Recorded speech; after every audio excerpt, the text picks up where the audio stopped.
Ladies and gentlemen, welcome back to another video, and today we're going to be actually doing something a little different. In fact, I'm going to be reviewing a city, and the city that I'm going to be reviewing today is Cairo. Why Cairo? Well, because it's the city that I've been to for last winter break, so it's very recent in my memory, and I've always kind of wanted to talk about the city because, spoiler alert, it's a pretty unique city. And so let's get right into it. First of all, one thing that you should know, for those of you who've maybe been there or haven't been there, is that it's a huge city in terms of population, in terms of density, in terms of what it has to offer.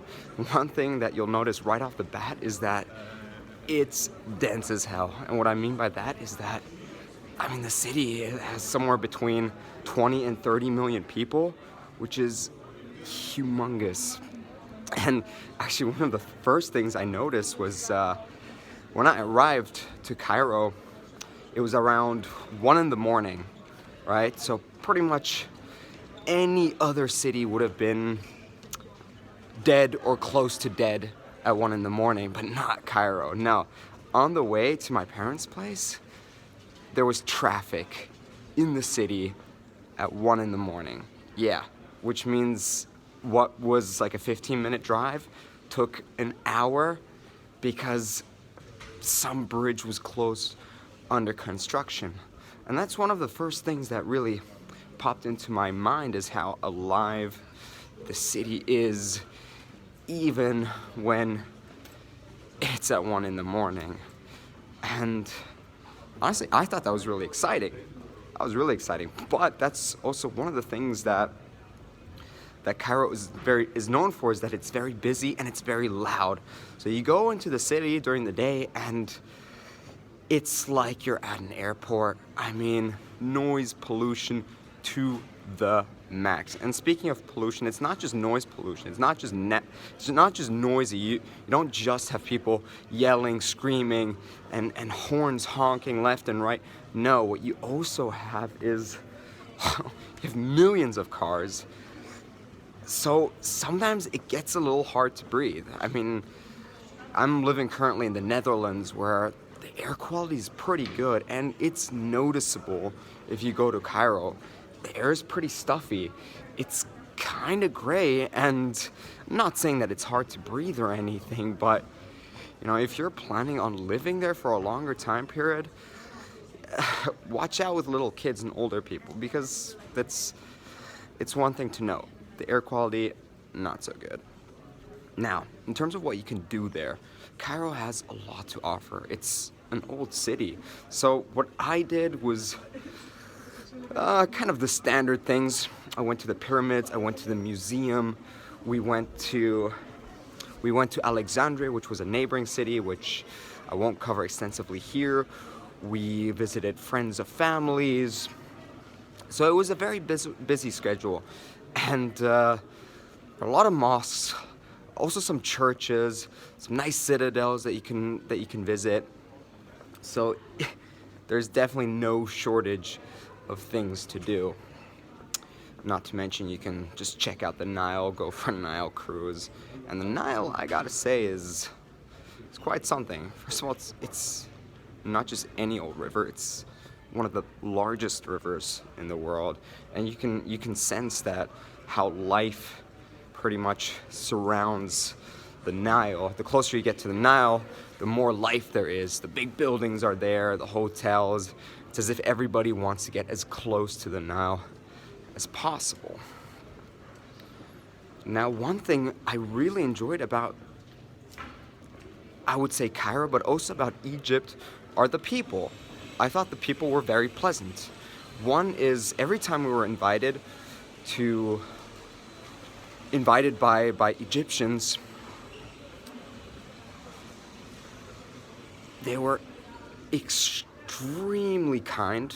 They're just, I would say, I guess this is more of an Arab thing, but Arabs, Egyptians are great hosts, which means they'll feed you till you explode. Like, they want you to have a great time. They want to satisfy you. They want to please you.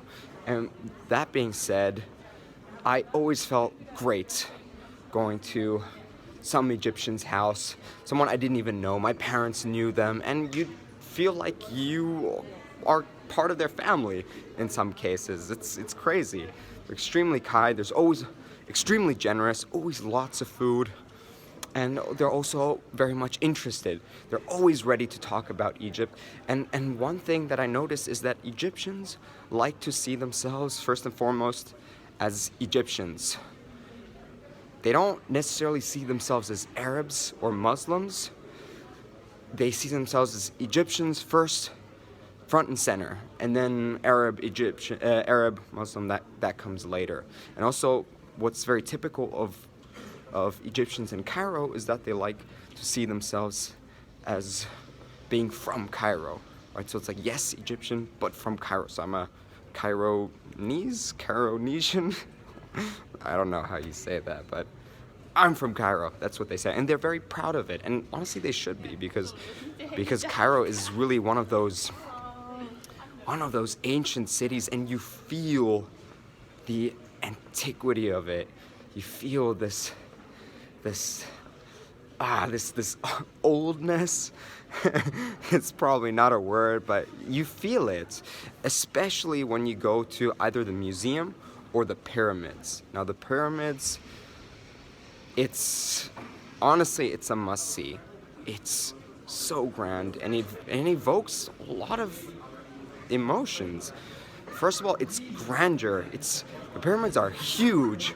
Once you stand next to them, I mean, they're rightly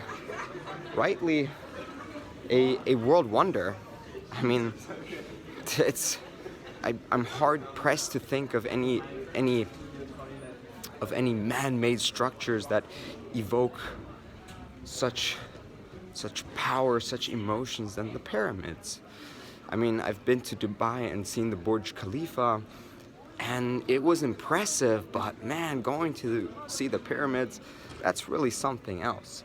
And I feel like that's also one of the themes that sort of runs through the city, that even though the city feels extremely alive, there are times where the city feels dead.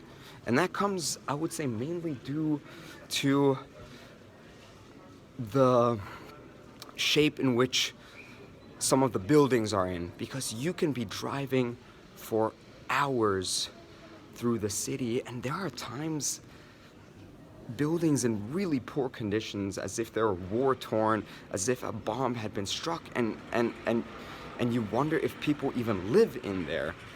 And it's also the same at night. Sometimes you have these huge building complexes, and then you just see a couple of lights here and there, and you think, well, are people already in bed? Like, what's going on? And so it's somehow paradoxical that it feels alive and dead at the same time, and I can't help but think that some of it has to do with with the history of Cairo as a city, because Cairo is, in a sense, it is a necropolis. You have the necropolis, which we sadly weren't able to go because apparently it's under construction, they're doing reparations, and you need a guide to really show you the ins and outs. And then you also have the pyramids, which are the largest tombstones in the world. I mean, it's really, it's a graveyard in some sense, and how that is sort of still resonated throughout the city.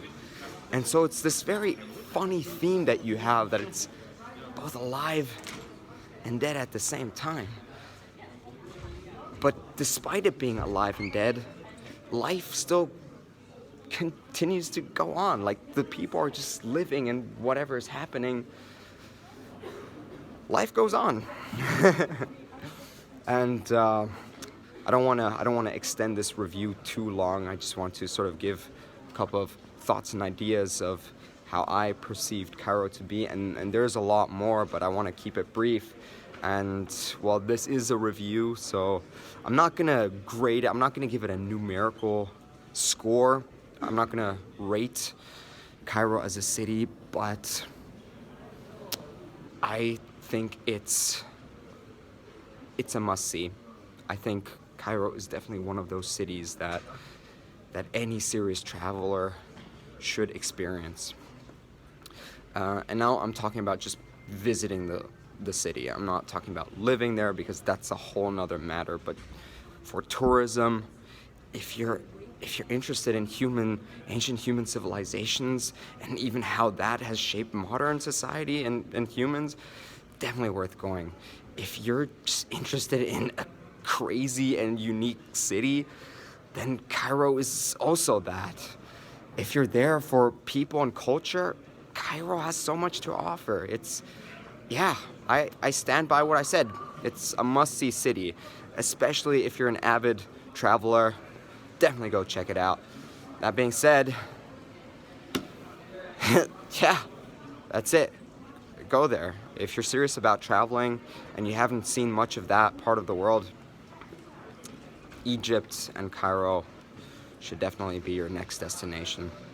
Anyways, I hope you enjoyed it. I hope it wasn't too long, and I'll see you guys tomorrow.